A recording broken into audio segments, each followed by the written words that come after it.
मुझे अपना के मुझे फिर से पराया क्यों कर दिया माँ?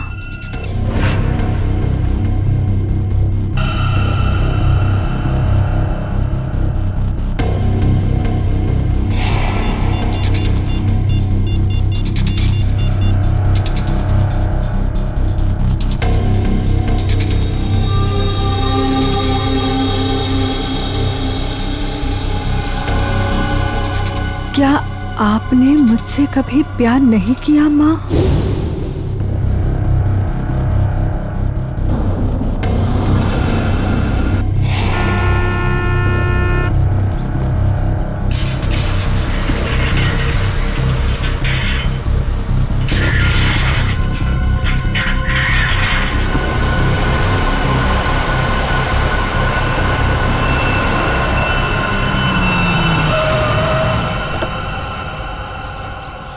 नमस्ते मैडम जी। नमस्ते।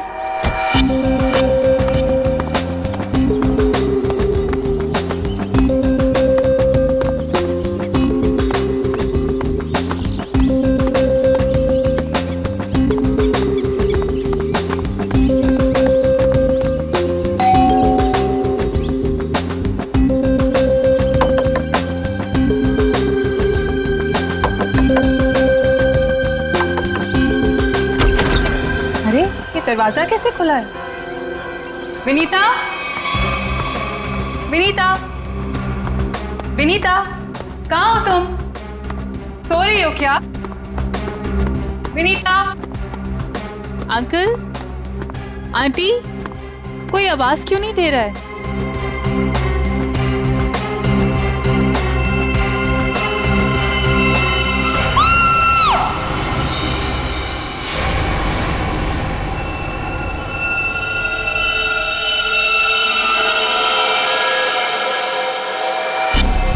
काफी खून बहा है सिर से।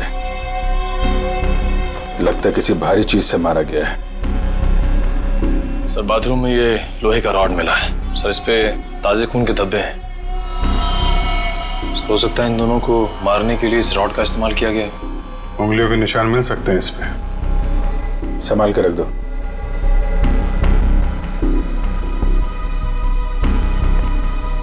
वैशाली जी, आपने सबसे पहले देखा लाशों को? मैंने और मेरी फ्रेंड विनीता ने टेनिस खेलने का प्लान बनाया था। जब मैं यहाँ आई तो विनीता मुझे नहीं मिली और अंकल आंटी की लाश। लाश के आसपास किसी को देखा था? यहाँ पे कोई नहीं था। और बाहर का दरवाजा खुला हुआ था? जी, पर मुझे विनीता की फिक्र हो रही है क्योंकि उसका फोन सुबह से बंद आ रहा है। विनीता का कोई फोटो है आपके पास? फोटो तो ये रही। वंश सर, ये फोटो सब चेक ना किया और पुलिस स्टेशन में भेजो। इसकी जान को खतरा हो सकता है। सर। और आप यहाँ के वॉचमैन। वॉचमैन का मतलब समझते हो? घर का रखवाला। ये रखवाली की तुमने अपने मालिक और मालकिन की? कैसे कहूँ साहब, अब तो ये बोझ पूरी जिंदगी मेरी आत्मा पर रहने वाला। तुम्हारे रहते हुए खूनी अंदर आया तो आया कैसे? ये बात तो मेरे लिए भी पहेली बनी हुई है। ऐसी पहेली सुलझाना सीआईडी को अच्छी तरीके से आता है। प्लीज साहब, मेरे बाबूजी से इस तरह बात मत कीजिए।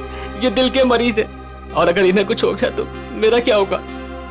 चुप कर, माफ करना साहब, मेरा बेटा है, मुझसे बहुत प्यार करता है। चल जा, बाहर जाके बैठ। कल रात विनीता घर पे थी? हाँ साहब, वो घर पे ही थी, मगर रात को देर से आई थी। 2 बजे घर पे आई थी वो। और वैशाली जी, आप कितने बजे आई? सुबह 8 बजे। मतलब विनीता यहाँ से रात 2 बजे से सुबह 8 बजे के बीच में गई है? नहीं गई साहब। नहीं गई है तो घर पे कहाँ है? तुम ड्यूटी पे कितने बजे सो रहे थे ये बताओ। नहीं साहब, हम बिल्कुल नहीं सोए। सोने की बात तो दूर, हमने सेकंड की झपकी भी नहीं ली।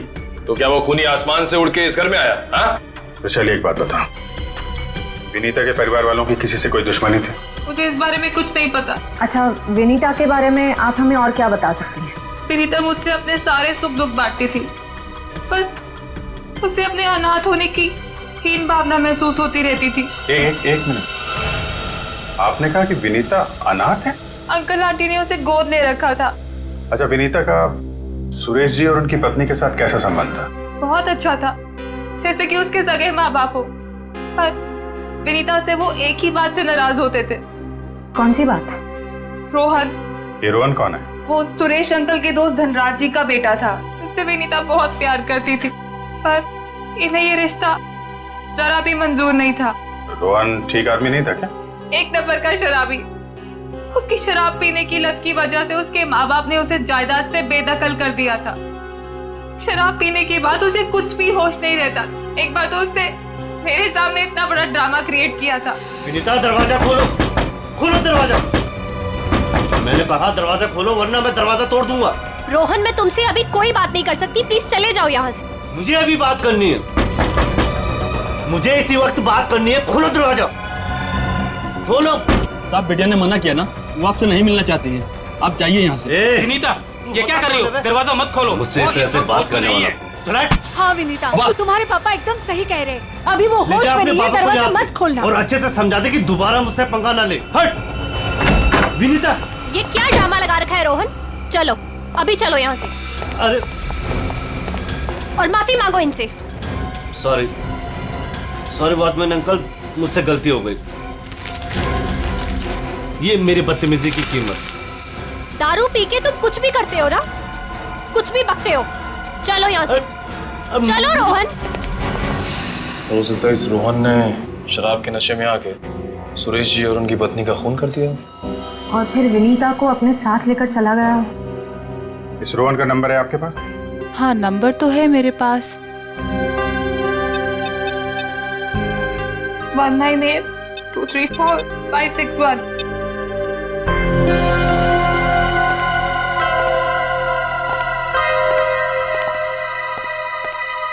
रोहन का फोन भी बंद आ रहा है। सर एक बात समझ में नहीं आ रही है, अगर वो खूनी मेन गेट से अंदर नहीं आया तो फिर कहाँ से आया? घर को चेक करते हैं।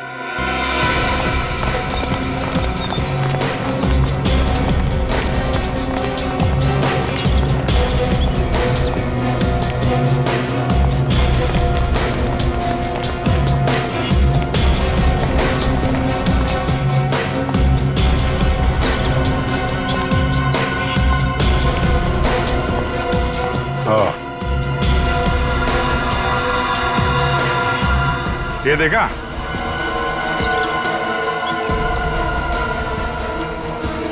लगता है खूनी यहां से अंदर आया और फिर यहीं से बाहर भाग गया। सर खूनी यहाँ से आ जा सकता है, लेकिन खूनी विनीता को यहाँ से कैसे लेके जा सकता है? हाँ सर, अगर विनीता के साथ उसने जोर जबरदस्ती की होगी तो विनीता चीखती चिल्लाती शोर मचाती। हो सकता है विनीता को बेहोश कर दिया। इसके पहले उसे कुछ हो, हमें उसे ढूंढना होगा और इस रोहन से भी मिलना पड़ेगा।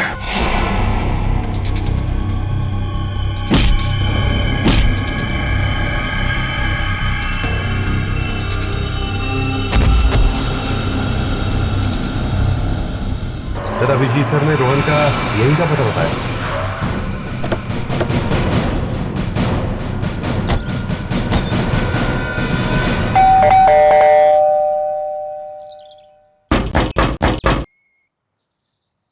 सर ये रोहन वाकई में अंदर नहीं है या फिर जानबूझ के दरवाजा नहीं खोल रहा है? अभी पता चल जाएगा।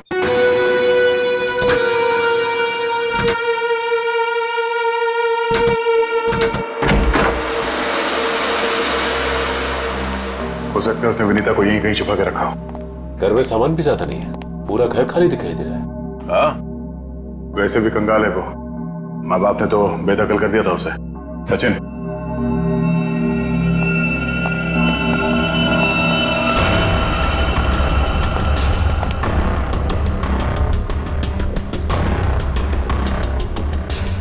सर यहाँ तो कोई भी नहीं है, ना ही विनीता और ना ही रोहन। हो सकता है उसने अपना ठिकाना बदल दिया। काम करो, घर की तलाशी लो, कोई ना कोई सुराग जरूर मिलेगा।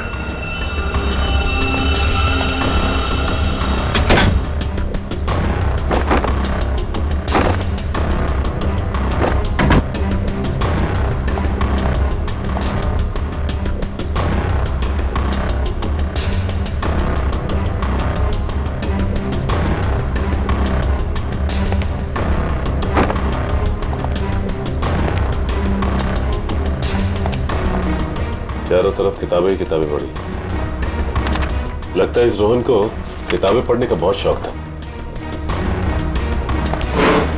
नजरिया बदलिए, बहुत अच्छी किताब है ये।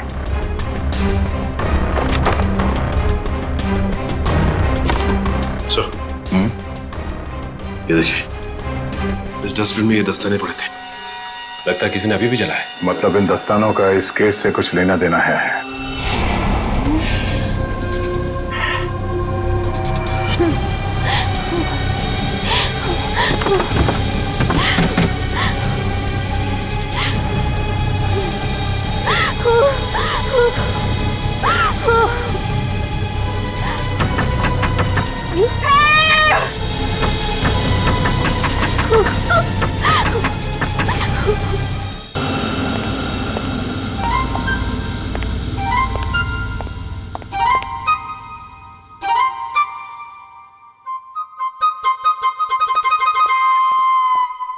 Ready sir. मेरे इतने बड़े शरीर के इत्तू से दिमाग में ना एक बात नहीं घुस रही है। कौन सी बात? ये रोहन का मेन मकसद था विनीता से शादी करना, करेक्ट? करेक्ट। फिर इसने अपने सास ससुर की जान क्यों ली? अरे वृषाली ने बताया था ना कि उसे शराब पीने की बहुत जबरदस्त लत थी, और शराब के नशे में लोग अक्सर कुछ भी कर जाते हैं, उन्हें कुछ याद नहीं रहता। हाँ क्या? क्या? शराब के नशे में इतनी ऊंची दीवार कोई कैसे चढ़ सकता है, भले रस्सी के सहारे क्यों नहीं? और फिर विनीता, वो तो शराब नहीं पीती, वो क्यों गई रोहन के साथ? सर वैसे भी विनीता तो उनकी सगी बेटी थोड़ी थी। जो कुछ भी हो, जो कुछ भी हो, लेकिन वो अपने माता पिता से बहुत प्यार करती थी। नहीं नहीं नहीं, कुछ और ही चक्कर है। लगता है इन दोनों को मारने का ही प्लान था। सर, हाँ, लगता है ये काम किसी लुटेरे का होगा। फ्रेडी लुटेरा नहीं हो सकता। कोई लूटने के लिए आता तो घर का सारा सामान वैसे के वैसे कैसे रहता? नहीं नहीं, ये मुजरिम जो भी है ना, उसका एक ही मकसद था, इन दोनों को खत्म करने का। सर, हाँ, एक बहुत ही हैरान कर देने वाली बात पता चली है। क्या? सर विनीता ने 1 हफ्ते पहले फायर ब्रिगेड में फोन किया था, और ये रही उस फोन कॉल की audio clip. Hello fire brigade, मेरे घर में आग लगी है, प्लीज जल्दी किसी को भेज दीजिए। मेरा एड्रेस है 603 हर्ष विहार शांति नगर।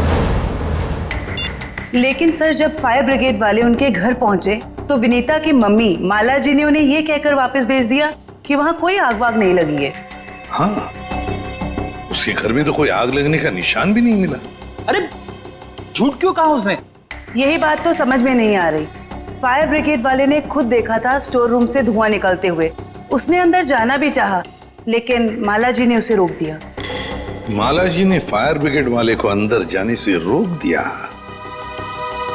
क्यों? कुछ और ही चक्कर है।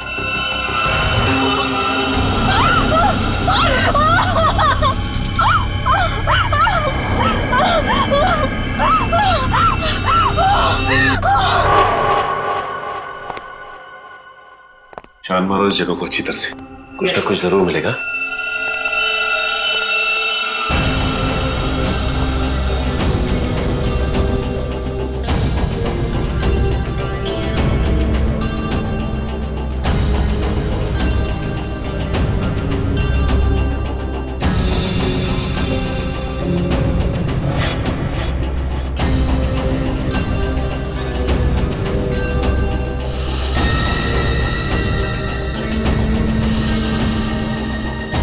ये क्या हुआ सर?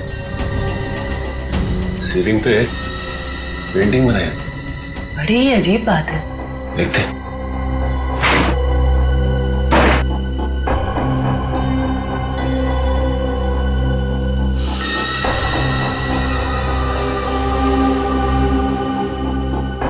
ये क्या? ये तो लगता है धुएं से बना हुआ निशान है, जलने की वजह से। मतलब सर फायर ब्रिगेड वाला सही कह रहा था, यहाँ पे आग तो जरूर लगी है। सर इस पेंटिंग से जली हुई सीलिंग को अच्छी तरह छुपाने की कोशिश की है। लेकिन सवाल ये उठता है कि सुरेश की पत्नी ने झूठ क्यों बोला फायर ब्रिगेड से? आखिर यहाँ पे ऐसी कौन सी आग लगी थी? सीलिंग का सिर्फ यही वाला हिस्सा जला।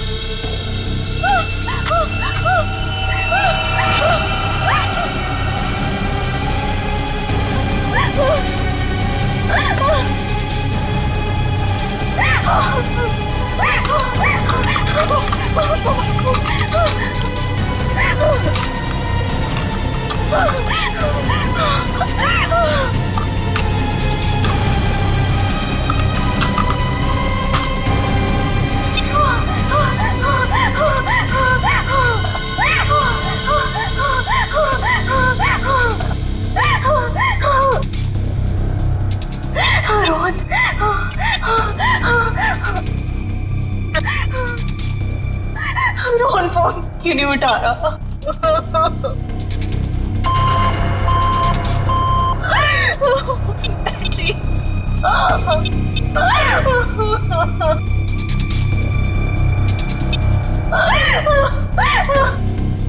वैशाली पे फोन नहीं उठा रही।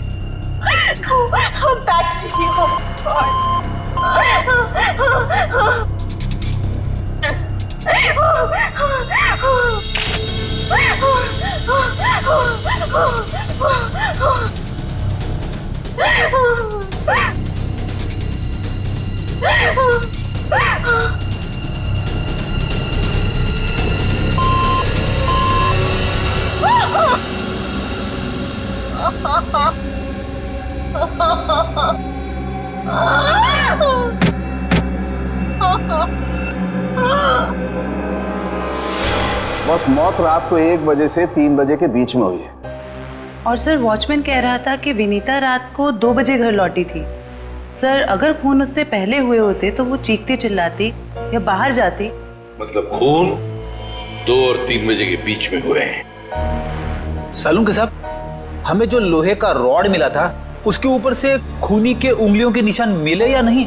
नहीं, बस कोई उंगलियों के निशान नहीं मिले। नहीं मिले? रोहन के घर में से हमें आधे जले हुए ग्लव्स मिले थे।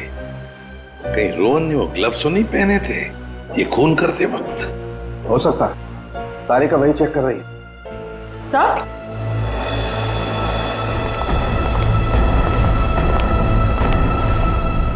सर ये खास किस्म का सॉल्यूशन है, इको डेल्पाइट नाम। अगर मैं इस सॉल्यूशन को इन दस्तानों पर डालूं तो इन दस्तानों पर जो कुछ भी लगा हुआ होगा वो अलग हो जाएगा। अरे वाह, फॉरेंसिक टेक्नोलॉजी कहां से कहां पहुंच गई है।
अरे इन पे तो खून लगा है, देखते हैं किसका है।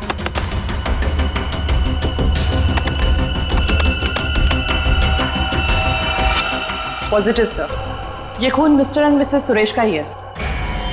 मतलब सर ये खून रोहन ने ही किया है? एक मिनट होल्ड ऑन।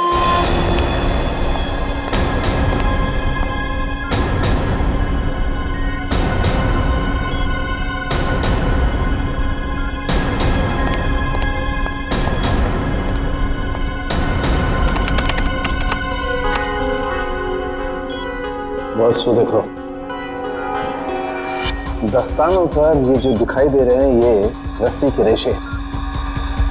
सर कहीं ये वही रस्सी तो नहीं जो हमें विनीता के घर के बाहर मिली थी? ये डॉक्टर साहब का कंप्यूटर कैसा है? टी करते रहता है। बस दस्तानों पर रस्सी के रेशे के अलावा कुछ और भी है। क्या? थोड़ा वक्त दो, पता लगाता हूं।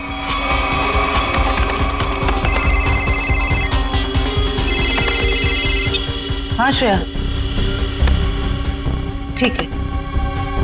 क्या? सर विनीता का फोन थोड़ी देर के लिए ऑन हुआ था, उसके घर के बिल्कुल करीब। और सर उसने सोशल नेटवर्किंग साइट पे अपने दोस्त को एक SOS मैसेज भी भेजा है। श्रेया मुझे लिंक अभी भेज रही है सर। ये देखिए सर। मैं घुटन से मर रही हूं, प्लीज मुझे बचाओ। Vinita, my God.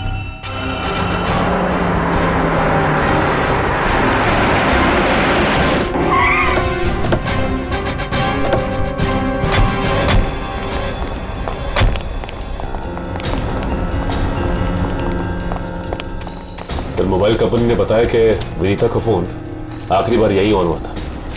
इस घने जंगल में नेटवर्क मिला, यही बड़ी बात है। जरा देखो आसपास।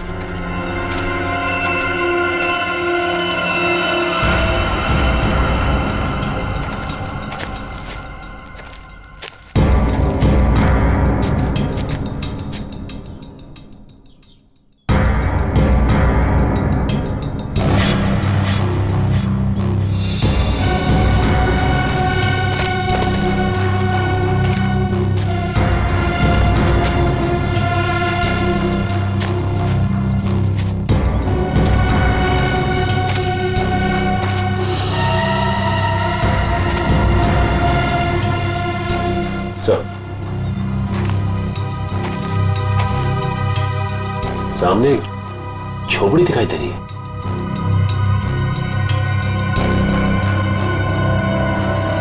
दिव्या, पंच।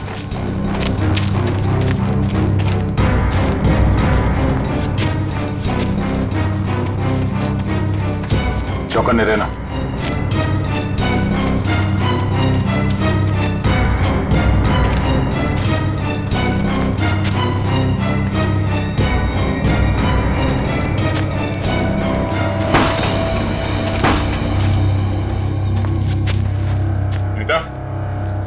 बेटा,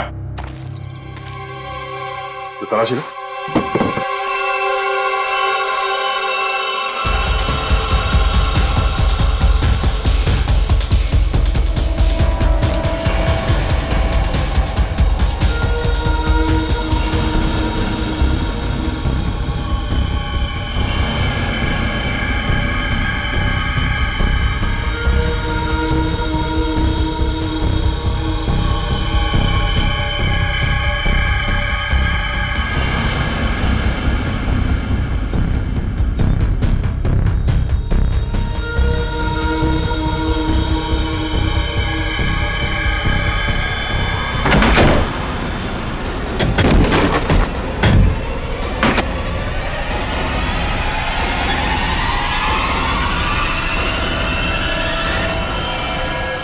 तो ये तो रोहन है।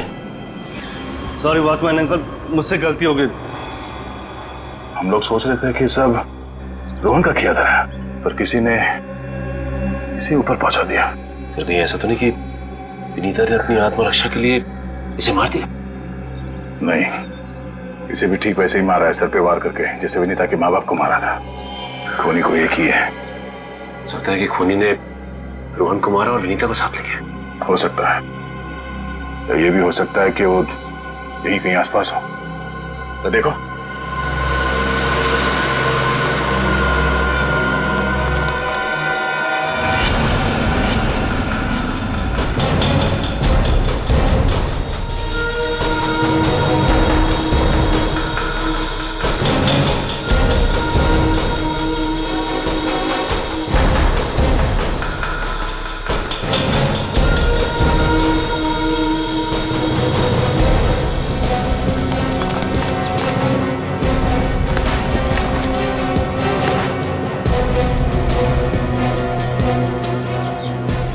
सर आसपास भी कुछ नहीं मिला सर। तो कुछ नहीं मिला। सर ये देखिए, फावड़ा और कुदाल।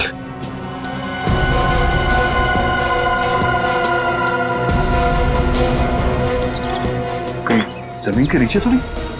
यहाँ पे खुदाई का सामान पड़ा हुआ है, जरा फाड़ो दिखा ना।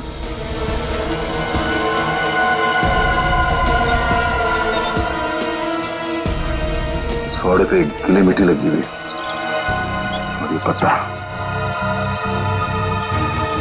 अब विनीता को यहाँ जमीन के नीचे रखा गया है, जंगल के किसी ऐसे हिस्से में जहां पे ये पत्ते मिलते हो। ढूंढो,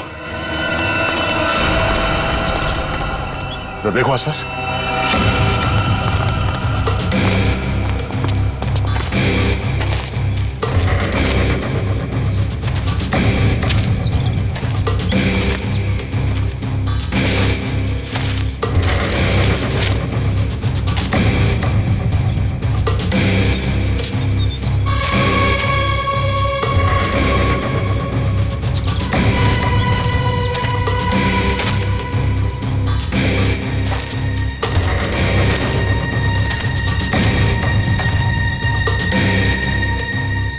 सचिन, वंश, दिव्या, ये देखो, लगता है हाल फिलहाल में यहाँ खुदाई हुई है। वंश, खुदाई का औजार लिया जल्दी। सर।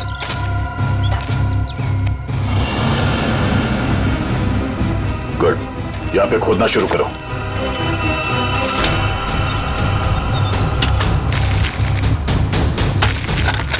एक मिनट हट जाओ।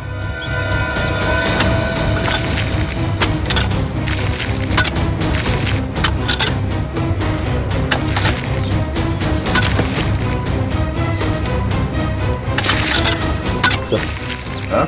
कुछ है। एक मिनट, खोदा बंद करो, हाथ से निकालो।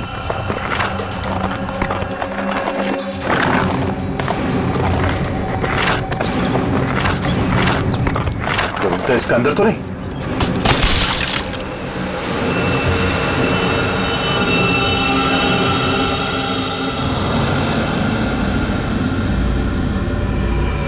विनीता! ओह नो, सांसें धीमी चल रही है, इसे अस्पताल ले जाना होगा। निकालो उसको बाहर जल्दी। हाथ दो, निकालो बाहर, निकालो। पैर पकड़ो उसके। चलो।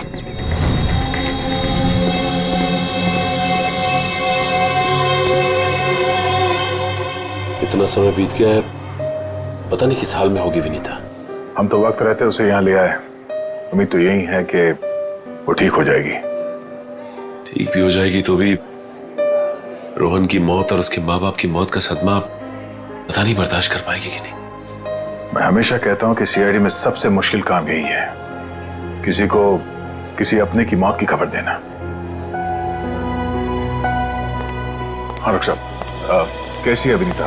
अब खतरे से बाहर है, उन्हें होश आ गया। गुड, हम उनसे बात कर सकते हैं? हाँ बात कर सकते हैं, लेकिन वो काफी तनाव में, बहुत देर तक कम ऑक्सीजन में रहने की वजह से फिलहाल बहुत ज्यादा कमजोर है वो। थोड़ा संभाल के ध्यान रखिएगा इस बात का। ठीक है, हम इस बात का ख्याल रखेंगे। Thank you. चलो।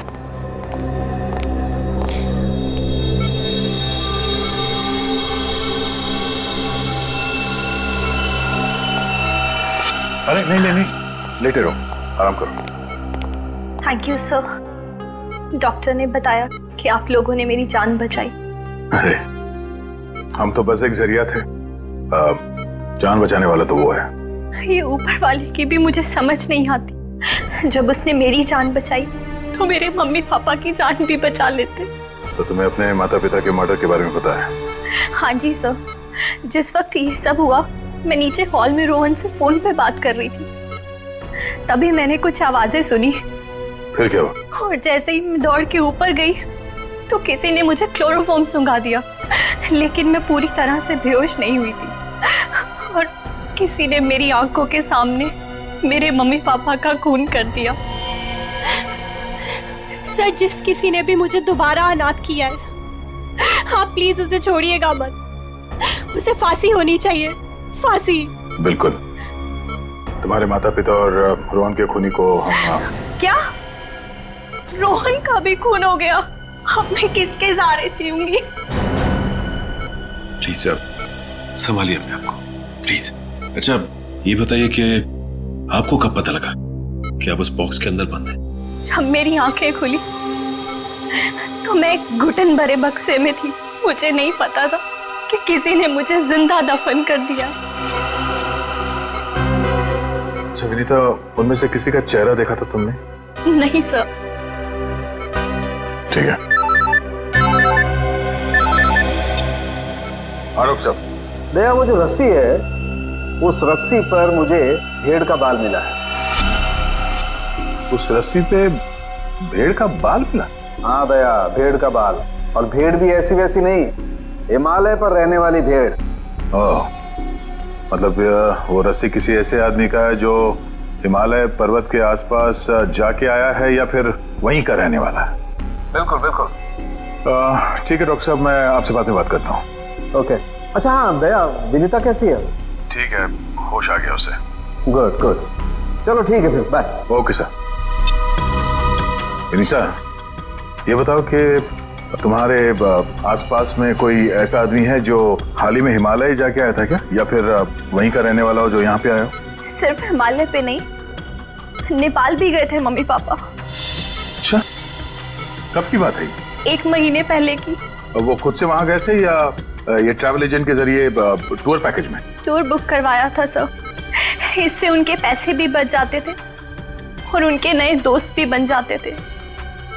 लेकिन उन्हें नहीं पता था कि ये टूर उनकी जिंदगी का आखिरी टूर होगा। संभालो अपने आप को। विनीता, हमें उस ट्रैवल एजेंट का नंबर चाहिए। सर, विनीता के माता पिता के साथ जितने भी लोग नेपाल गए थे उन सभी से पूछताछ कर लिए। तो क्या पता चला?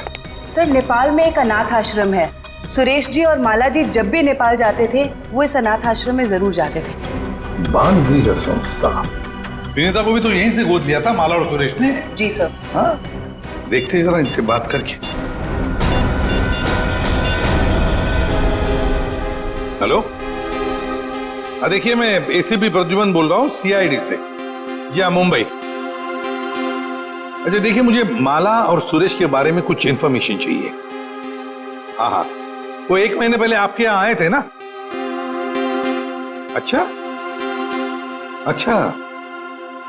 तो प्लीज एक काम करेंगे आप, वो फोटोग्राफ्स हमारे सीआईडी के वेबसाइट पर मुझे भेज देंगे आप? Okay, thank you. क्या हुआ सर? किसकी तस्वीरें मंगवाई आपने? विनीता को गोद लेने से पहले सुरेश और माला ने इसी अनाथ आश्रम से 1 साल पहले एक लड़के को गोद लिया था, गोविंद नाम में। गोविंद, लगता है फोटोग्राफ्स आ गए।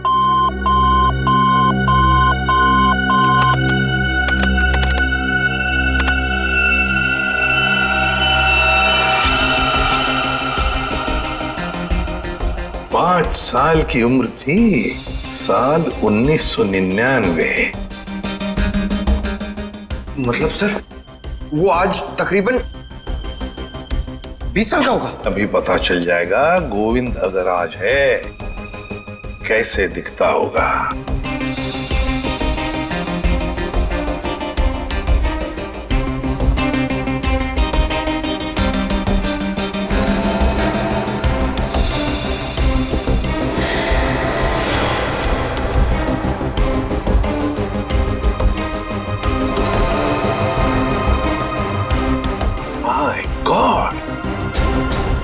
माय गॉड, ये गोविंद है।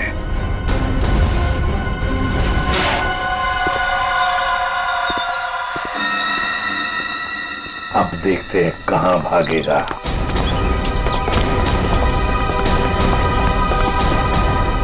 ठीक है सर, हमें देख के अंदर भाग गया है। जब गीदड़ की मौत आती है तो वो शहर की तरफ भागता है, मगर ये तो अंदर भाग गया।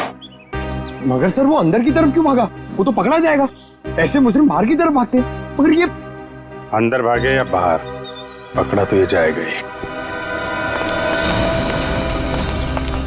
कहां गया ये? अभिजीत, दया, सर फैल जाओ, मैं सामने से घुसता हूं।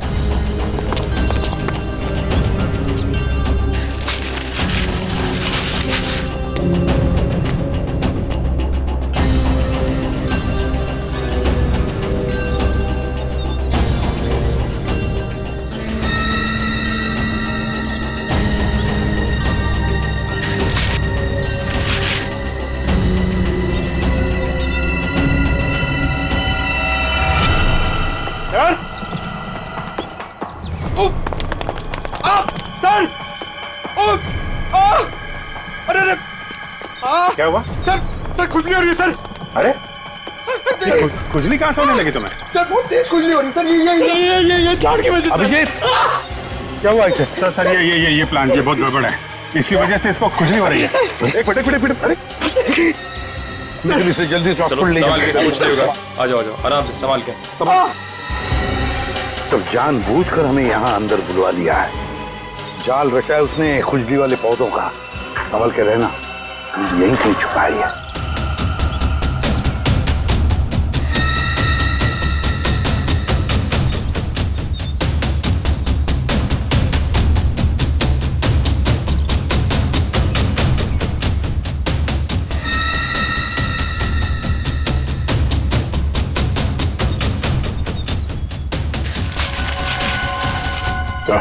हाँ?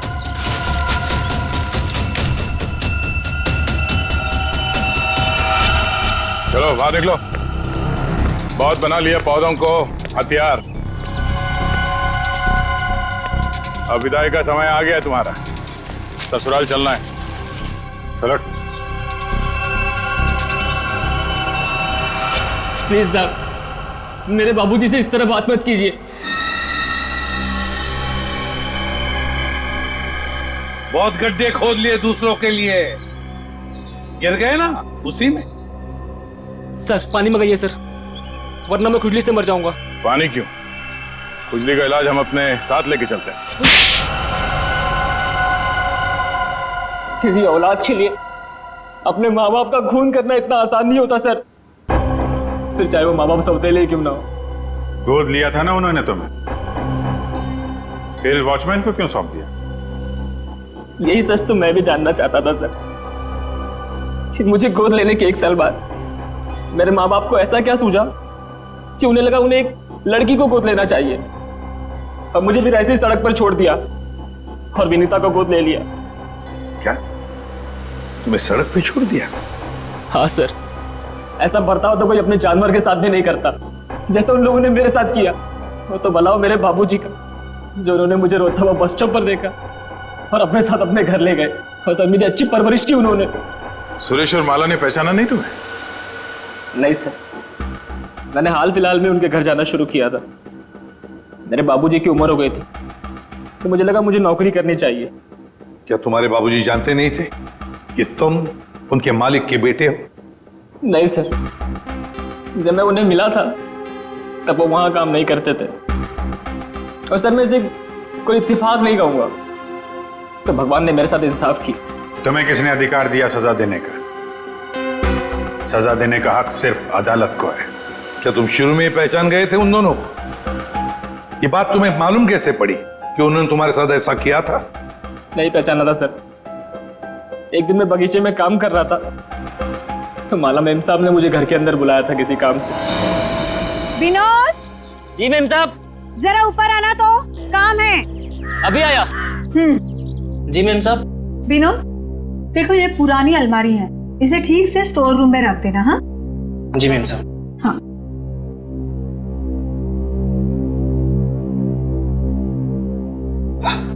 क्या हुआ विनोद, बहुत भारी है क्या? बहुत ज्यादा भारी मेम साहब। एक काम करता हूँ, इसमें से कुछ सामान बाहर निकाल लेता हूँ। मगर निकाला हुआ सामान फिर से रख देना अंदर। हाँ जी मेम साहब। हाँ।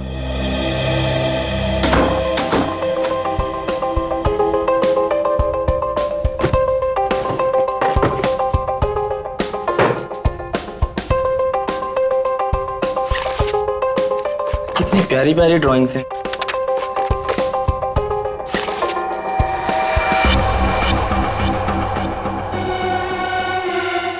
ये तस्वीर तो मेरे बचपन की है। इसका मतलब साहब और मेम साहब ने मुझे गोद लिया था।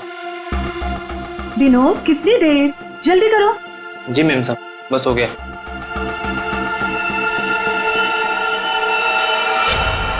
और फिर तुम नेपाल गए सच्चाई का पता लगाने? हाँ सर, और जब मुझे सच का पता चल गया तो मैंने पूरे परिवार के नाक में दम करना शुरू कर दिया।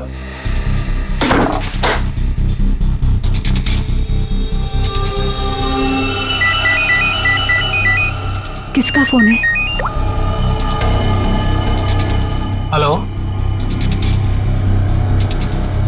हेलो, अरे जवाब क्यों नहीं दे रहे हो? हेलो, कौन है? ऐसा क्यों किया? कौन बोल रहा है? आपका बेटा। बेटा? क्या? बताइए, ऐसा क्यों किया? मुझे अपना बनाकर फिर से अनाथ क्यों कर दिया? देखो, ऐसी बातें फोन पर नहीं होती हैं। आमने सामने मिलो, फिर बैठ के बात करते हैं। बताइए कहाँ मिलना है? मेरे घर। ठीक है, पहुंच गया।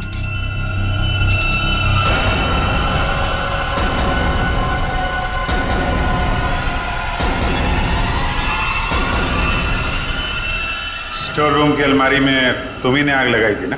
हाँ सर, पर माला जी नहीं चाहती थी कि उनकी सच्चाई दुनिया को मालूम पड़े और समाज में उनकी बेइज्जती हो, इसीलिए फायर ब्रिगेड को भी उन्होंने वापस भिजवा दिया।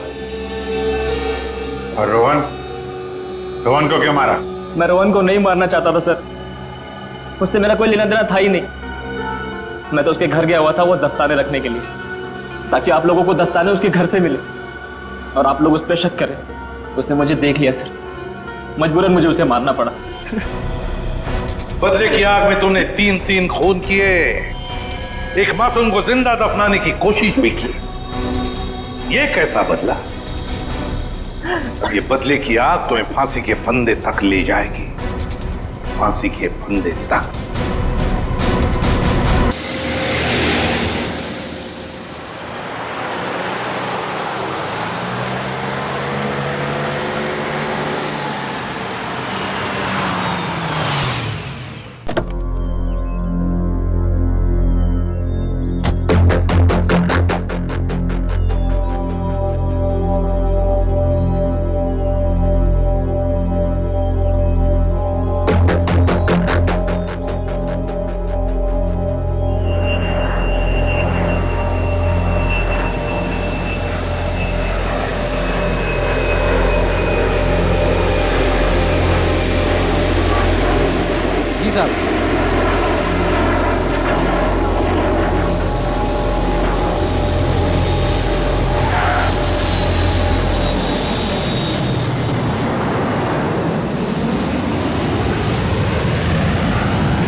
ओह, तो ये टारगेट है।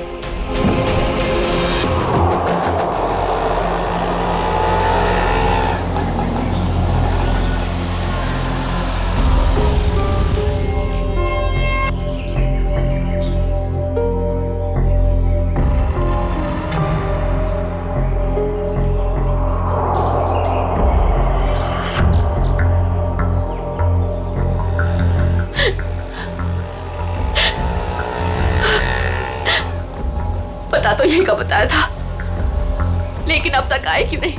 आ जाएगा अमित, आ जाएगा। संजनी बेटा, तुम इतनी चिंता मत करो, रास्ते का मामला है, कहीं देर हो गई होगी उसको। हाँ भाभी, हो सकता है भैया कहीं ट्रैफिक में फंस गए हो। मुझे तो बहुत घबराहट हो रही है, कहीं कुछ हो ना गया हो रास्ते में। ये लो भाभी, आ गए भैया। आप फालतू में इतना परेशान हो रही थी। ये लो आ गए।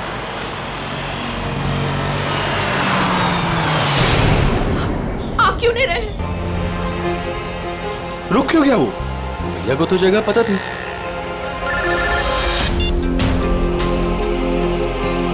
तुमने मुझे जिस जगह रुकने को कहा हुआ है मैं उसी जगह पर रुका हुआ हूँ।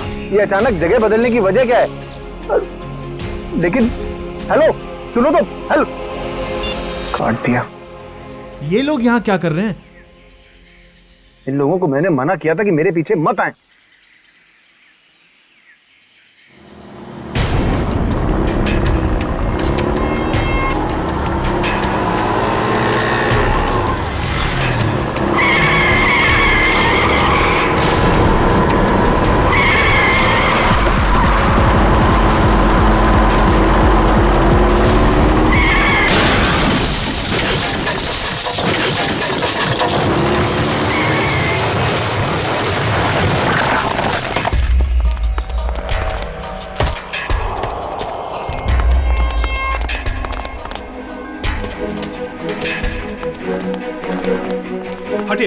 प्लीज हटिए, आप लोग हटिए, एक बात हो जाइए प्लीज। अमित, अमित, अमित भैया, अमित भैया,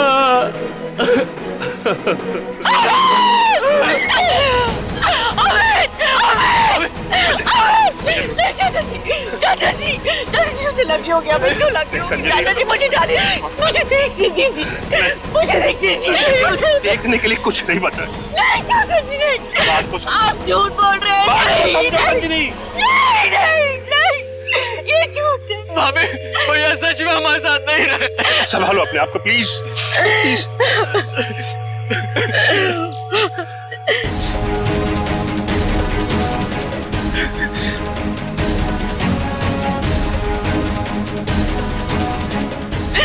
तुमने मेरे पति को मारा, तुमने मेरे पति को मारा है। मारा, क्यों मारा मेरे पति को? मैडम, इसमें मेरी कोई गलती नहीं है। मेरे ट्रक के ब्रेक फेल हो गए थे। मैं खुद हैरान हूँ ये कैसे हो गया। मैंने बहुत कोशिश की बचाने की। झूठ, तुमने मारा मेरे पति को, इसने मेरे पति को मारा। बताओ क्यों किया, क्यों किया तुमने ये सब, क्यों? चाचा जी, चाचा। संभालो अपने आप को संजनी, संजनी। तू नहीं बचेगा, अभी सीआईडी को बुलाता हूँ।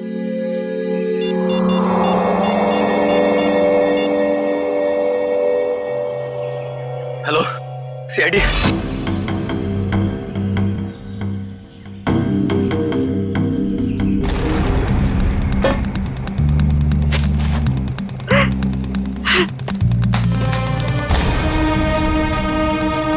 संजनी जी, आपको ऐसा क्यों लगता है कि ये एक्सीडेंट नहीं, किसी ने जानबूझकर किया, किसी ने आपके पति को मारा है? हाँ साहब, ये सच है। मैं भला क्यों मारूंगा, ये एक्सीडेंट है साहब।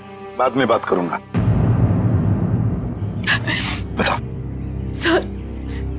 सर ये जानबूझकर किया गया है। मेरे पति को मुझसे छीन लिया गया है। साहब, अच्छा खासा मैं गुजरात से चला आ रहा था, कहीं भी कुछ नहीं हुआ। यहीं पर आकर मेरी गाड़ी का ब्रेक फेल हो गया साहब। साहब, वो गाड़ी बिल्कुल मेरे सामने थी। मैं ब्रेक लगाने की कोशिश भी कर रहा था, लेकिन साहब ब्रेक नहीं लग रहा था। मैंने हॉर्न भी बजाया, स्टीयरिंग काटने की कोशिश की साहब, लेकिन ये एक्सीडेंट हो गया साहब। साहब, मैंने बहुत बचाने की कोशिश की, स्टीयरिंग काटने की कोशिश की, स्टीयरिंग जाम हो गया साहब, इसीलिए ये एक्सीडेंट हुआ साहब। सही कह रहा है सर, ये किसी ने स्टीयरिंग और ब्रेक के साथ छेड़छाड़ की है सर। अच्छा, देखा आपने, मैं कह रही थी ना, ये एक सोची समझी साजिश है। मेरे पति को मार दिया गया है सर, और मैं आपको बता सकती हूँ क्यों। छोड़ दो संजनी, अब हम कुछ भी कर ले, हमारा अमित तो वापस आने वाला नहीं। हमारा तो घर ही उजड़ गया ना। अब किसी को कुछ बता के क्या फायदा होने वाला है? क्यों छोड़ दूं चाचा जी, अब छुपाने वाली बात रही क्या गई है। अमित तो अब नहीं रहे, और काजल का कोई पता ही नहीं। काजल? ये काजल कौन है?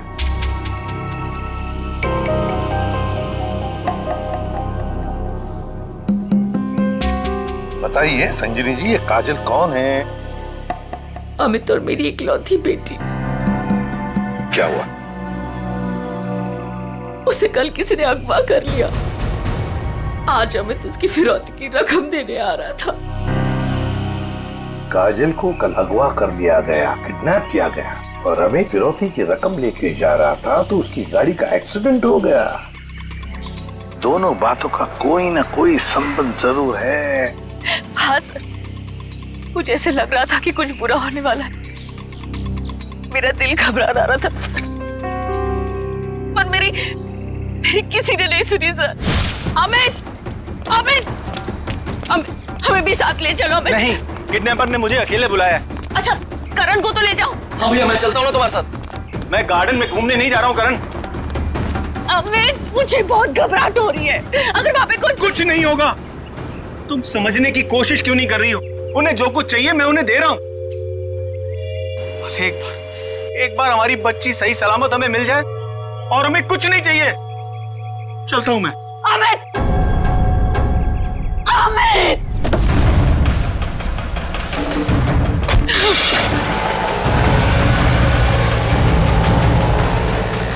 संजनी, चलो अंदर चलते हैं, सब ठीक हो जाएगा। ओके।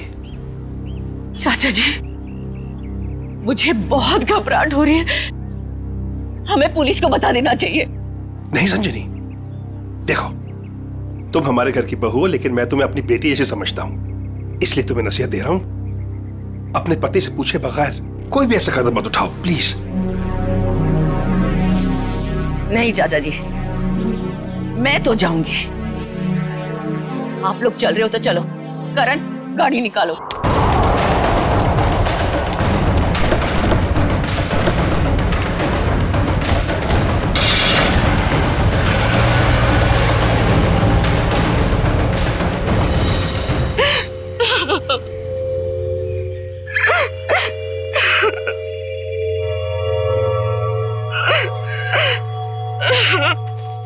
सर, कोई उस आदमी को क्यों मारेगा जो उसे फिरौती देने आने वाला था? हाँ सर, ऐसा करके तो उसे पैसे भी नहीं मिलने वाले। सर गाड़ी में पैसे नहीं मिले। पैसे नहीं मिले गाड़ी में? नहीं सर, और सर ना ही कोई ऐसा बैग या फिर ब्रीफकेस मिला है जिसमें फिरौती की रकम रखी गई हो। सर कहीं ऐसा तो नहीं कि गाड़ी में से किसी ने पैसे निकाल लिए? संजीवी जी, गाड़ी में फिरौती के पैसे हैं नहीं।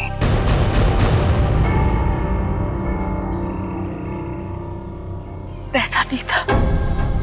पैसा नहीं था? फिरौती कुछ और ही थी। क्या? कुछ और ही था?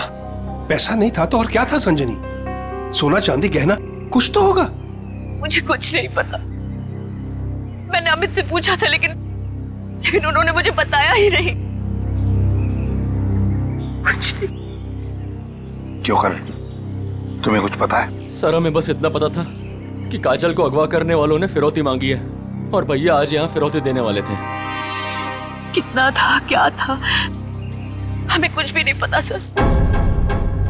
संजनी जी, पता नहीं क्यों लेकिन मुझे लग रहा है कि आप लोग कुछ छुपा रहे हैं। हमसे कुछ भी छुपाइए मत, यही वक्त है सच सच बताने का। हम कुछ भी नहीं छुपा रहे हैं सर, यकीन कीजिए।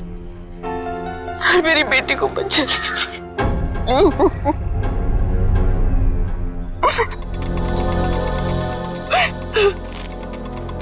फिरौती के लिए पैसे नहीं देने थे तो फिर और क्या हो सकती थी फिरौती? और फिर अमित ने ये सब छुपाया क्यों? क्यों छुपाया अपने परिवार वालों से भी? एक्सीडेंट से पहले तुम कहीं रुके थे क्या? कुछ इतनी देर के लिए कि जिस वक्त में कोई तुम्हारा स्टीयरिंग या फिर ब्रेक के साथ कोई छेड़छाड़ करे। हाँ साहब, यहाँ से ठीक 2 किलोमीटर पहले टोल नाका है, वहाँ के अफसर ने मुझे रोका था। यहाँ से 2 किलोमीटर पहले? साहब यहीं पे रुके, यहीं पे। साहब यहीं पे था वो टोल नाका, ये अचानक गायब कैसे हो गया? साहब मैं जब गाड़ी लेकर आया तो यहीं पर था, मैं सच कह रहा हूँ साहब।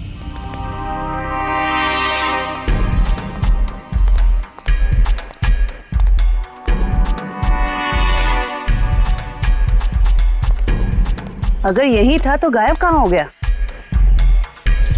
ये देखो, यहाँ झाड़ियों के पीछे गायब हुआ है वो टोल नाका। हाँ साहब, ये बैरल और बम्बू तो यहाँ पर थे, वहाँ कैसे पहुँच गए? ये नकली टोल नाका सिर्फ तुम्हें रोकने के लिए बनाया गया था। और जब तुम यहाँ के उस नकली ऑफिसर से बात कर रहे होगे, उस वक्त तुम्हारे ट्रक के ब्रेक और स्टीयरिंग के साथ किसी ने छेड़खानी की है। यानी सर ये सब नकली था? जी हाँ, सब कुछ नकली था। अब एक काम करो, उस नकली ऑफिसर का स्केच बनाओ हमारे लिए। जी सर। सर यही है वो नकली ऑक्ट्रॉय ऑफिसर जिसने ट्रक रोका था। हमारे रिकॉर्ड में इसका कुछ मैच वगैरह है? नहीं सर, किसी से भी नहीं। सिर्फ इतना ही नहीं सर, जो अमित को फिरौती के लिए फोन आ रहे थे जिस नंबर से, उसका पता भी गलत दिया हुआ है। अब जिस समझ में नहीं आता, एक बाप अपनी बेटी को छुड़ाने के लिए फिरौती की रकम लेके जा रहा है, उसका खून होता है। क्यों होता है खून? क्या वजह हो सकती है? और सर फिरौती अगर पैसा नहीं है तो और क्या हो सकता है? बॉस, शायद मैं कुछ मदद कर सकता हूँ आप लोगों की। तुझे गाड़ी में कोई फिरौती की रकम मिल गई क्या? नहीं, रकम नहीं मिली। कोई ज्वेलरी जो गाड़ी में छुपा के रखी गई हो फिरौती के तौर पे देने के लिए? नहीं, बिल्कुल। अरे डॉक्टर साहब, आपका हर जवाब अगर नहीं और बिल्कुल नहीं है तो मिला क्या आपको? आइसक्रीम। अमित की कार में आपको आइसक्रीम मिली है? नहीं। हाँ नहीं फारूकी, क्या मजाक है ये? सीधे सीधे बता क्या मिला है तुझे? मजाक नहीं है बॉस, बताता हूँ। मुझे अमित की दाहिने हाथ की उंगलियों में आइसक्रीम मिली। सर आइसक्रीम का फ्लेवर क्या था? Good question. Butterscotch flavour की आइसक्रीम थी। सर आपको पूरा यकीन है कि आपकी जांच में कुछ गड़बड़ नहीं हुई है? तुम्हें मेरी जांच पर यकीन है कि नहीं? सर है, यकीन है, मगर ये यकीन करना थोड़ा मुश्किल हो रहा है सर कि एक आदमी अपनी अगवा की हुई बेटी के लिए फिरौती लेके जा रहा है और इस काम से पहले वो बटर स्कॉच आइसक्रीम के मजे लेने लगता है। देखो भाई, वो क्या कर रहा था क्या नहीं कर रहा था ये मुझे नहीं मालूम। अब इस क्लू से आप लोग कुछ ढूंढ सकते हैं तो ढूंढिए। मैं चलता हूं, बाय।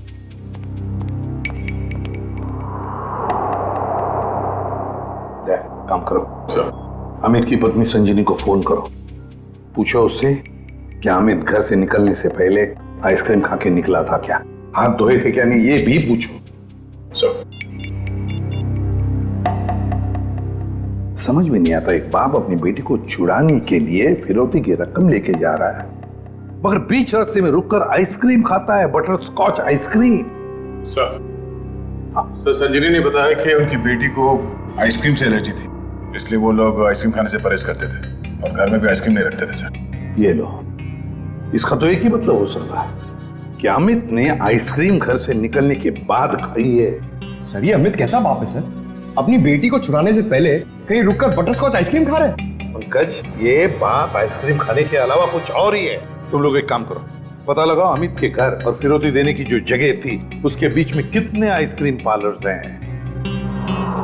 जरूर अमित किसी न किसी आइसक्रीम पार्लर में गया होगा और वहीं उसने ये बटर स्कॉच आइसक्रीम खाया होगा। सर हमने सारे आइसक्रीम पार्लर चेक किए तो पता चला कि ये वही आइसक्रीम पार्लर है जहाँ से अमित ने कल आइसक्रीम खरीदी थी। ठीक है,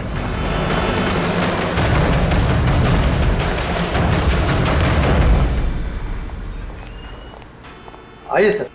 आपको ठीक से याद है कि कल अमित ने आप ही के आइसक्रीम पार्लर से वो बटर स्कॉच आइसक्रीम खरीदी थी? जी सर। और बड़े मजे से उसने आइसक्रीम खाई होगी? नहीं सर, उन्होंने उसे डिलीवरी करने के लिए कहा था। खाई नहीं? अरे सर ये तो गड़बड़ कर दिया, इतनी अच्छी आइसक्रीम खरीदी और खाई भी नहीं। अगर उसने आइसक्रीम खाई नहीं तो फिर उसके हाथ में आइसक्रीम आई कैसे? किस एड्रेस पे भिजवाई थी आइसक्रीम? एक मिनट मैम। पता करना होगा कौन है वो खास आदमी जिसके लिए अमित ने अपने इंपॉर्टेंट काम को रोककर उसके लिए आइसक्रीम भेजना ज्यादा जरूरी समझा। ये नाम है। ये तो अमित के घर का एड्रेस है। सर समझ में नहीं आ रहा, अमित अपनी बेटी को छुड़ाने के लिए जा रहा था और यहाँ से उसने अपने घर आइसक्रीम भिजवाई। वही तो, ये कोई खुशी की बात तो थी नहीं जो आइसक्रीम भेजना बहुत जरूरी है। अच्छा, ये आइसक्रीम की डिलीवरी कितने बजे हुई थी? तकरीबन 1:30 बजे। सर उस समय तो अमित के एक्सीडेंट की छानबीन चल रही थी। इसका मतलब है घर पे परिवार का कोई भी नहीं होगा। एक मिनट, अभी पता करता हूँ। हेलो संजनी जी, जी आपसे एक बात की जानकारी चाहिए थी। क्या कल दोपहर 1 से 1:30 बजे के बीच आपके घर आपके नौकर ने या फिर वॉचमैन ने किसी आइसक्रीम की डिलीवरी ली थी? ठीक है, okay okay, thank you. Manager साहब, उस वक्त उनके घर पे कोई भी नहीं था। वॉचमैन और उनके घर के नौकरानी को उन्होंने छुट्टी दे रखी थी, घर पे ताला लगा हुआ था, तो फिर आइसक्रीम की डिलीवरी कैसे हुई? लेकिन सर हमारे रिकॉर्ड के मुताबिक कल ये डिलीवरी हुई थी। ये डिलीवरी किसने की थी? गिरीश। गिरीश?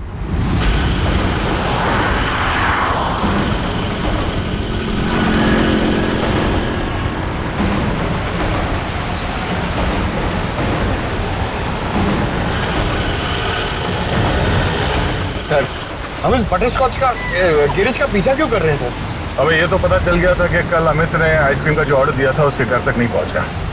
हाँ सर। अब हमें ये पता चलेगा कि डिलीवरी बॉय ने उस आइसक्रीम के साथ क्या किया था। सर इसलिए आपने फिर से आइसक्रीम अमित के घर के पते पर ऑर्डर की? मैंने तो सिर्फ अमित का जो ऑर्डर है उसे दोहराया है।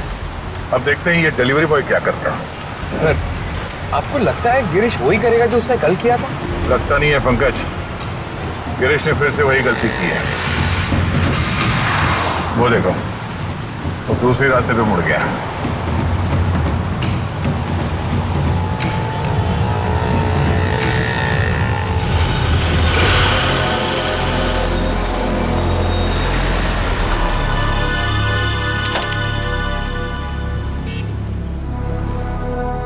सर ये तो बस स्टॉप पे आके रुक गया। लगता है ये यहाँ किसी का इंतजार कर रहा है। किसका सर? शायद उसी आदमी का जो कल शायद इससे मिला होगा। अगर वो आदमी आज नहीं आया, और आएगा भी नहीं, क्योंकि ये आइसक्रीम का ऑर्डर तो हमने दिया था।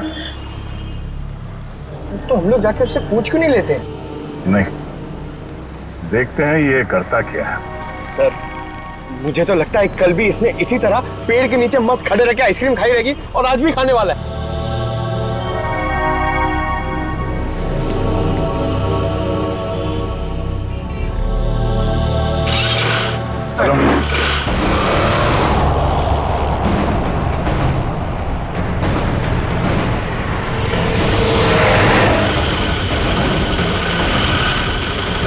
अबे यार, इसने तो आइसक्रीम का मिल्क शेक बना दिया होगा। सर ये जा कहाँ रहा है? पंकज, जिस आदमी का ये इंतजार कर रहा था बस स्टॉप पे, वो आदमी वहां पे नहीं पहुंचा, इसलिए शायद ये उसी से मिलने जा रहा है।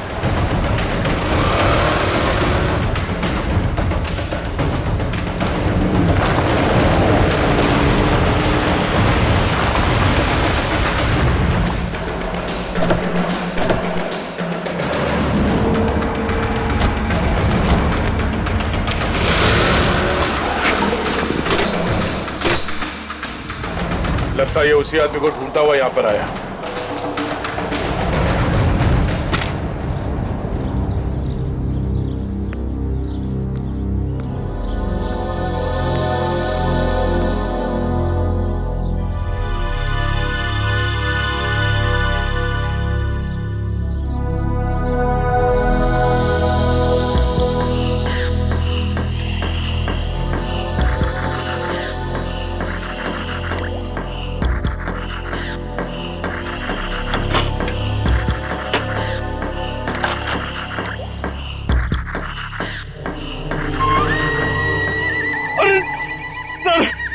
इसने तो आइसक्रीम का हलवा बना दिया, ना खाने के लायक बची ना पीने के लायक। चलो इसी से पूछते हैं इसने ऐसा क्यों किया।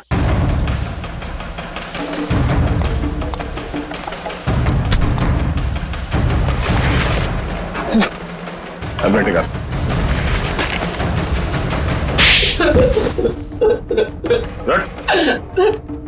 बोल, क्या चक्कर है आइसक्रीम का? कुछ दिन पहले मुझे एक आदमी यहाँ मिला था। उसने मुझसे कहा तुम्हारे आइसक्रीम पार्लर पे अमित नाम का एक आदमी आएगा और वो बटर स्कॉच आइसक्रीम ऑर्डर करेगा सर। और कल अमित ने आइसक्रीम पार्लर में आकर बटर स्कॉच आइसक्रीम का ऑर्डर दिया। हाँ सर आया, और उस आदमी ने मुझे वो पता पहले से ही बता दिया था जिस पे अमित को वो आइसक्रीम डिलीवर करानी थी। लेकिन उसने मुझसे कहा था कि आइसक्रीम उस एड्रेस पर डिलीवर ना कर उसको दे दूं सर। और तुमने आइसक्रीम उसे दे दिया?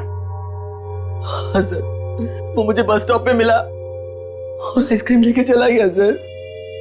उसने ये काम करने के लिए मुझे पूरे 2000 रुपए दिए सर। उस आदमी का नाम, पता, फोन नंबर कुछ मालूम है? नहीं सर, गलती हो गई सर, माफ कर दीजिए। वो आदमी दिखता कैसा था? उसकी हाइट करीब 5 फुट 6 इंच होगी, रंग गोरा था, नाक उसकी चपटी थी सर, क्लीन शेव ही रखता था, जब भी आता था हमेशा बाइक पे आता था सर। सर ये आदमी तो बिल्कुल वैसा ही हुलिया बता रहा है जैसे उस ट्रक ड्राइवर ने बताया था। मतलब एक ही आदमी दोनों जगहों पे था, ऑक्ट्रॉय नाके पे और बस स्टॉप में। तुम ये बताओ कि उस आइसक्रीम के टब में तुम उंगली डाल के क्या ढूंढ रहे थे? सर मैंने अमित जी को उस आइसक्रीम के टब में कुछ रखते हुए देखा था।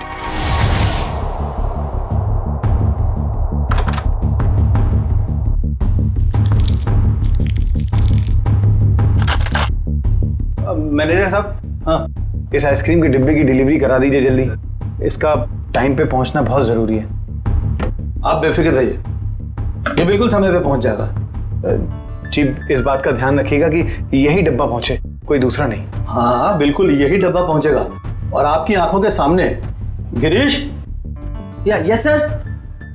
बेटा ये डब्बा इस पते पे दे आना। Okay sir. ठीक है। तो इसीलिए अमित की उंगलियों पे वो आइसक्रीम लग गया जिसके ट्रेसेस डॉक्टर सालुंके को मिले थे। हाँ सर। मैंने सोचा उसको आइसक्रीम दे दूंगा और अपने पैसे ले लूंगा सर। और वो तुम्हें यहाँ भी नहीं मिला। नहीं मिला। फिर मैंने सोचा कम से कम मैं उस आइसक्रीम के टब में से वो कीमती चीज तो निकाल लूं। अब तो अमित के घर वाले ही बता सकते हैं कि अमित ने उस आइसक्रीम टब में क्या कीमती चीज रखी थी और उस आदमी को वो कीमती चीज क्यों चाहिए थी। क्या ये क्या कह रहे हैं आप सर? फिरौती देने से पहले हमें आइसक्रीम खरीदने गए थे? जी हाँ, और उसने उस आइसक्रीम में कुछ रखा था। हाँ, और जरूर वही चीज फिरौती थी। क्या लगता है आप लोगों को, क्या रखा होगा उसने आइसक्रीम में?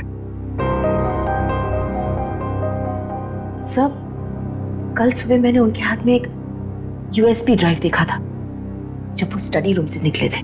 USB drive? एक मिनट सर, कहीं अमित ने वो यूएसबी ड्राइव आइसक्रीम में तो नहीं रखा? सर ऐसा ही था, और भी ऐसे रखे रहते थे उनके पास। ऐसी क्या खास बात छुपा के रखी होगी यूएसबी ड्राइव में अमित ने जो फिरौती के तौर पर इस्तेमाल किया?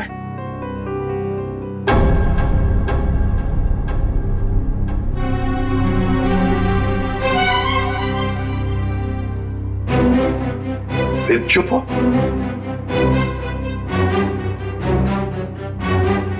आप लोग चुप क्यों हैं? क्या छुपा रहे हैं आप लोग?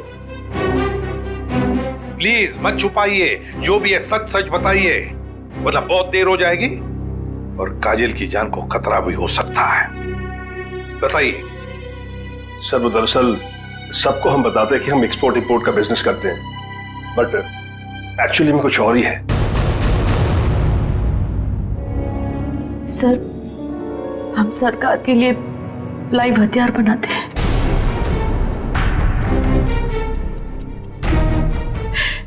सरकार के साथ हमारा कॉन्फिडेंशियल एग्रीमेंट है कि कुछ भी हो जाए हम ये बात किसी को नहीं बताएंगे। तो कहीं कोई खुफिया जानकारी तो नहीं थी इस यूएसबी ड्राइव में जो अमित ने आइसक्रीम में डालकर दे दिया किसी को? गद्दारी की है अमित ने, देश के साथ गद्दारी। नहीं नहीं, वो गद्दार नहीं थे। हो सकता है कि बेटी के अगवा होने की वजह से एक बेचारा बाप टूट गया हो और उसने गलत कदम उठा लिया हो। बेटी की वजह हो या और कुछ भी, मगर देश के साथ कोई भी गद्दारी नहीं कर सकता। दया को फोन करो, कहो उसे कि ये सब कुछ उस आदमी ने किया है जिसने आइसक्रीम की डिलीवरी ली थी। उठाओ उसे। ये हमारे देश की सुरक्षा का सवाल है, हमारी देश की सुरक्षा का सवाल।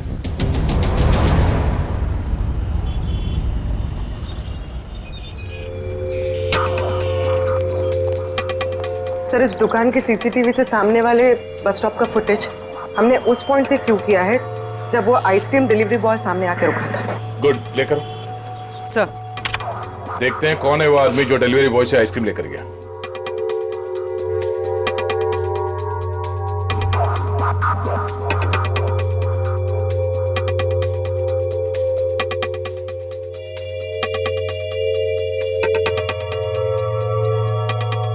ये वो आदमी, मतलब वो डिलीवरी बॉय सच बोल रहा था, ये लेकर गया आइसक्रीम।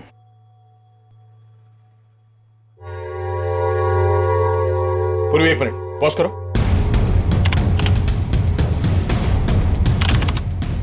जूम करो। बाइक का नंबर दिख रहा है, पता करते हैं ये है कौन। मैं बस थोड़ी देर टीवी देख लेता हूं।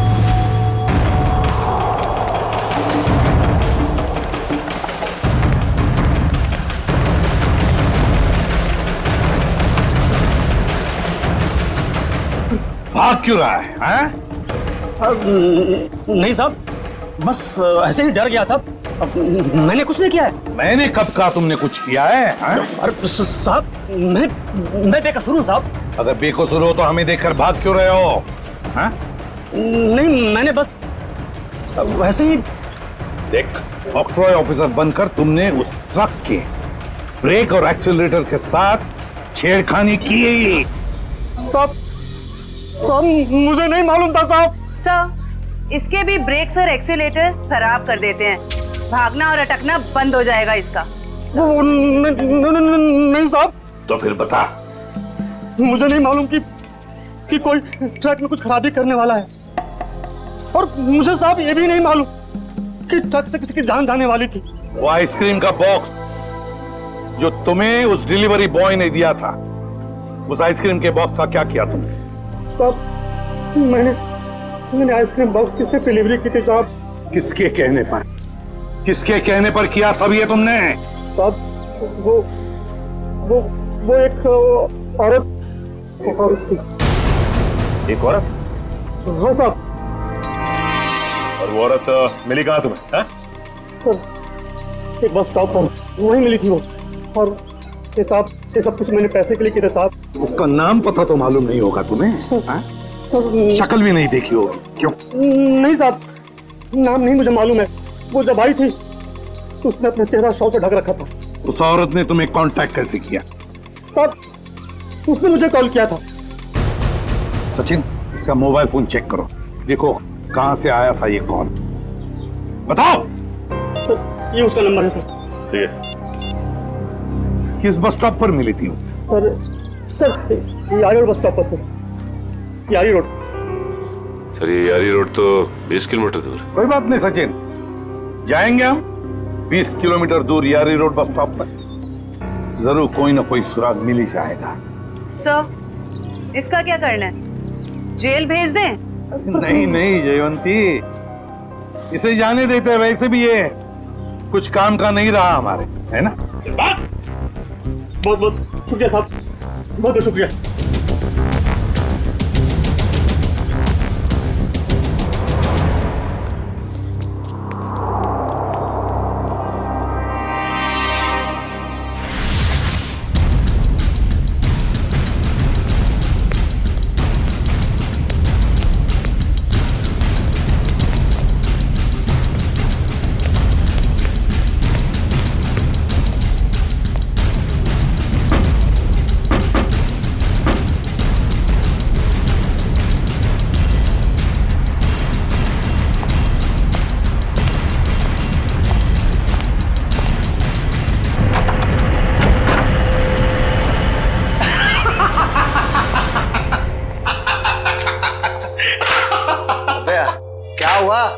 इतना हंस क्यों रहा है?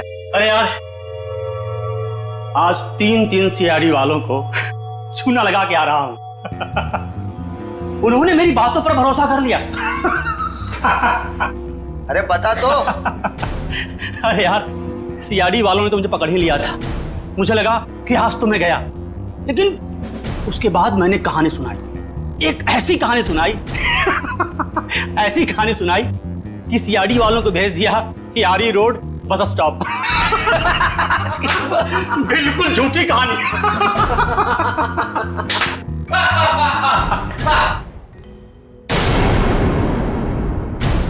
बहुत हंसी आ रही है।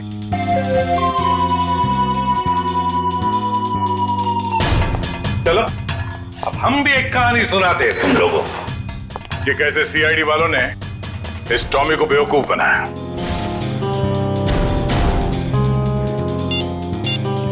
तुम्हारे मोबाइल से मैंने अपना नंबर डायल किया, बस तुम्हारा नंबर मेरे मोबाइल पे आ गया।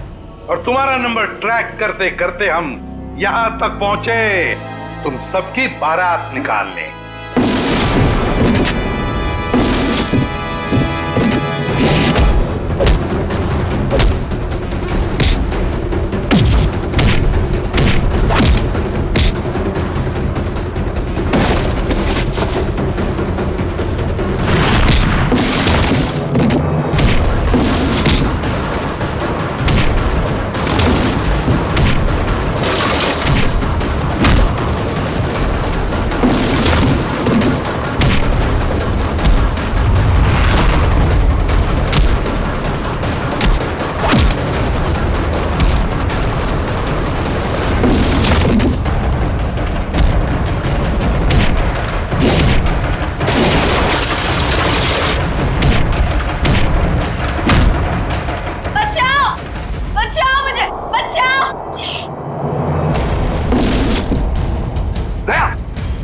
से चिल्ला रहा है, शायद नीचे।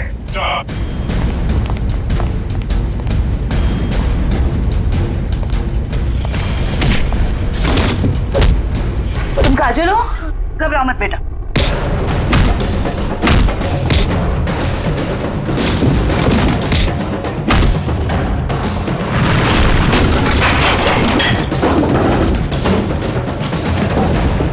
चलो।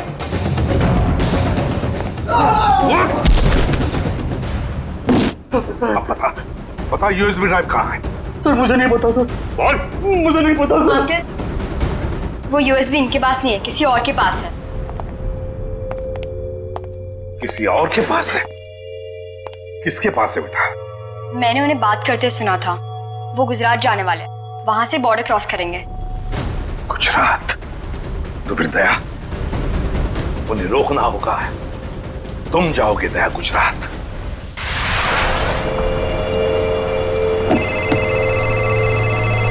हेलो निखिल, नजरें गड़ा के रखना।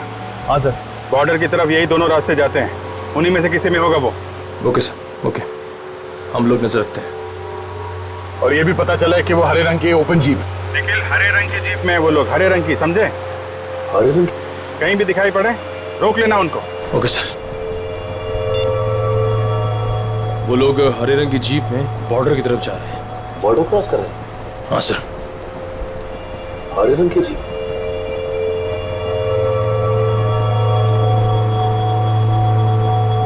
एक मिनट, वो देखो सामने कुछ जीप दिखाई दे रही, लगता वही लोग। हाँ, लग तो वही रहे।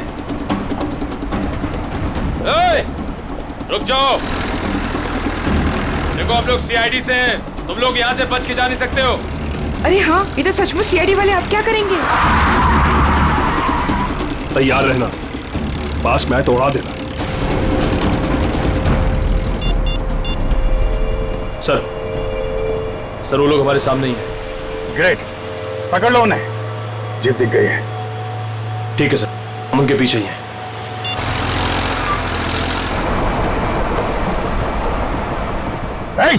रुक जाओ तुम लोग, हम लोग सीआईडी से। रुक जाओ। एक मिनट, देखिए फायर मत करो।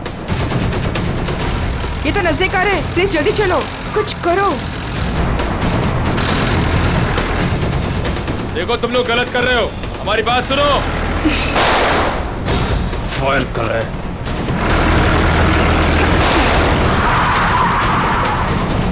देखो तुम लोग गलत कर रहे हो, अपने आप को हमारे।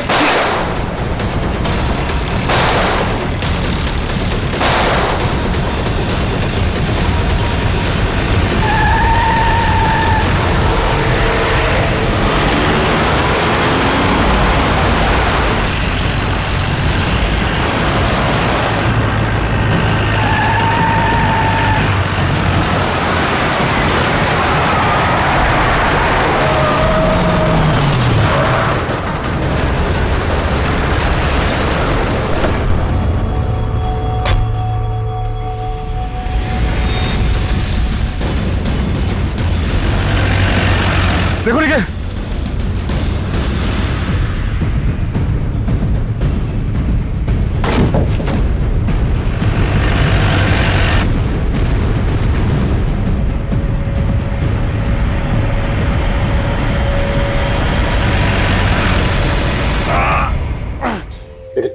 एक काम करो जल्दी, अभिजीत सर को इन्फॉर्म करो जल्दी। इस गाड़ी को भी अभी खराब होना था।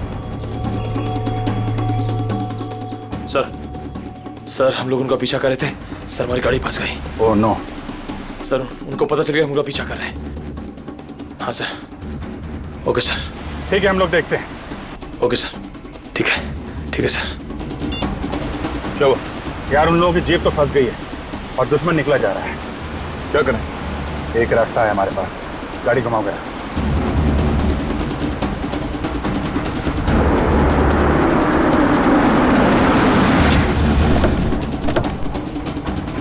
अरे ये कहां ले आए तुम? ये तो फ्लाइंग क्लब है। और ये सामने प्लेन भी खड़ा हुआ है। प्लेन? अरे हाँ,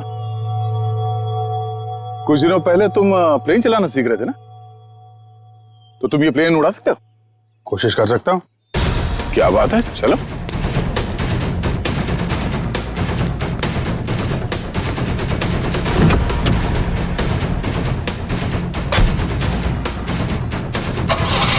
और जोर से निकल। तुम्हें आता है ना चलाने? अरे आता है यार, ट्रेनिंग ली है। देख रहा हूँ जरा। 1 मिनट, डरना नहीं है। चल मेरी चिड़िया, उड़ जा। पहले पहले पहले स्टार्ट।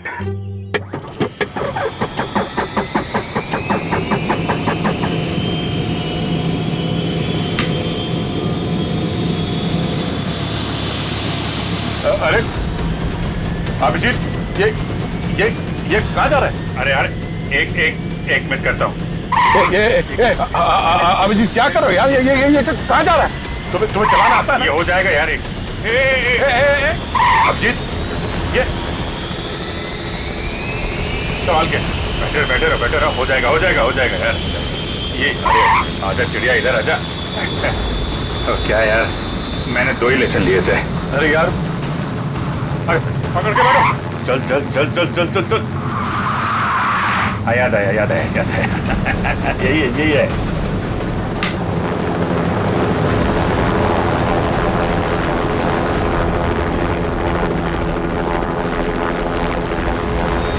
ये जा रही चिड़िया, ऊपर जा रही।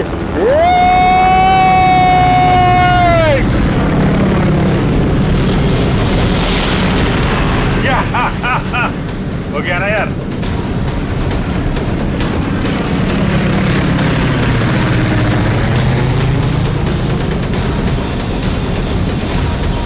अभिजीत संभाल के।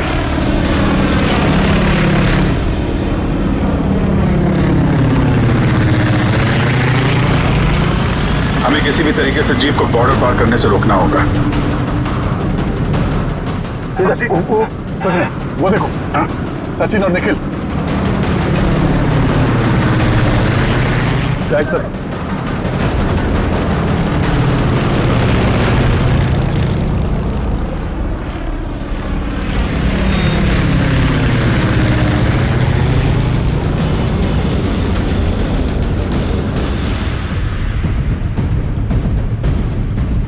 जीप आगे होनी चाहिए।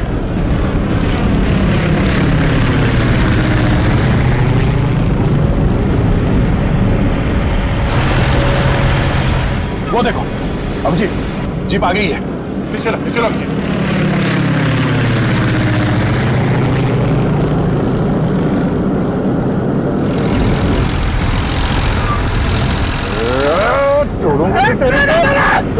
खींचो।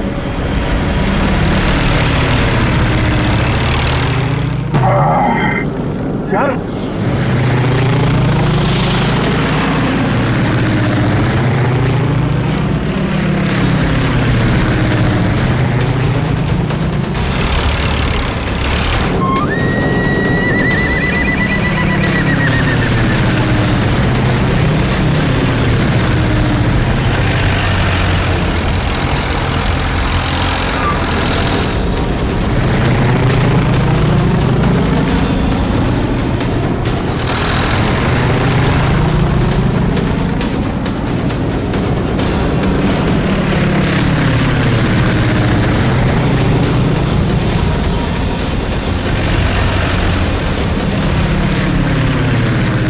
काम करते हैं, इसको पीछे से ही पकड़ते हैं। जो भी करना सवाल क्या करना है।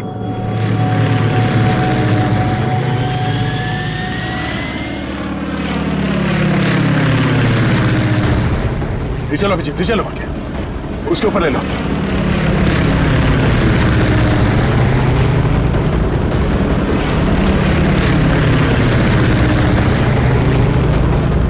छोड़ूंगा ना इसको आज।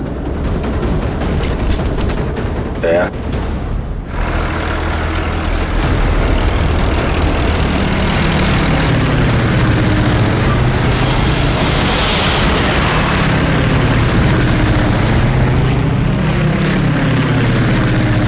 फिर से ट्राई करता हूं। दया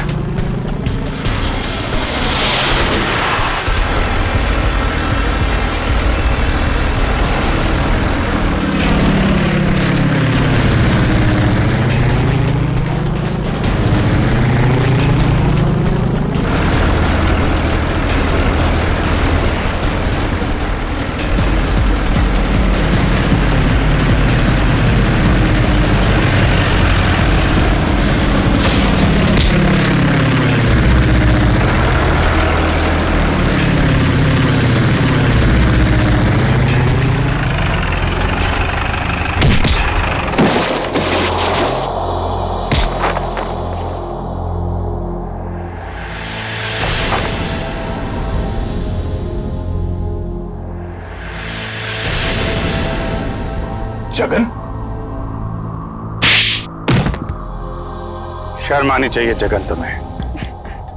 अपने ही परिवार की लड़की को किडनैप किया तुमने, और ऋचा तुम पैसों की लालच में इस गुनाह में शामिल हुई थी।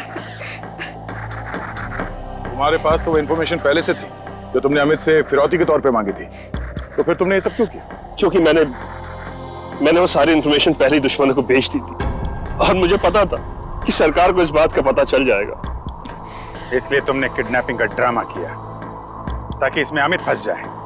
जी। और जब सरकार इस बात की छानबीन करेगी तो यही पता चलेगा कि अमित ने अपनी बेटी की जान बचाने के लिए वो सीक्रेट्स दुश्मनों को बेच दी। अमित को तो तुमने बहुत सफाई से मरवा दिया ताकि किसी को कुछ पता ना चले और मामला यहीं खत्म हो जाए। और जब इसे पता चला कि हम इसके सच्चाई तक पहुंचने वाले हैं तो देश छोड़ के भागने की तैयारी में था। कहां तक भागोगे अपने गुनाह से बच के? फांसी का फंदा तुम्हारा इंतजार कर रहा है। इस तरह के और भी एपिसोड देखने के लिए हमारे चैनल को सब्सक्राइब करें और बेल आइकन दबाना ना भूलें।